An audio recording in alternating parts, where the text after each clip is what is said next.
94-ի հաղթանակից 95-ի հաղթանակից հետո մենք շատ սխալներ ենք թույլ տվել։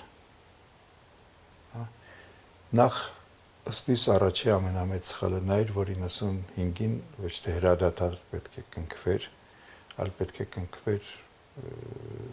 պայմանագիր, հաշտության պայմանագիր։ Որ չշարունակվեր, ֆիքսվեր այդ ամեն ինչը, որ ոչ մի հնարավորություն չունենար մեր հակառակորդը իրավական ոչ մի հնարավորություն չունենար դա անելու։ Երկրորդ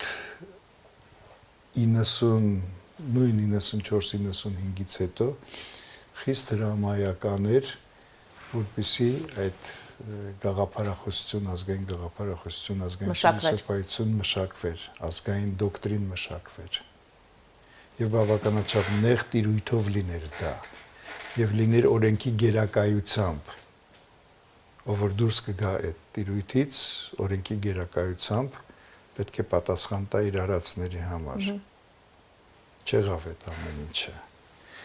Եվ դա հանգեցրեց նրան, որ այսօր մենք կարող ենք մեզանից որոշները կարող են ասել, որ խոսքի տիրույթում, որ Արցախի հարցը փակված է, որ ոչ մի այլ Արցախյան շարժումն է փակված։ Արցախյան շարժումն է փակված,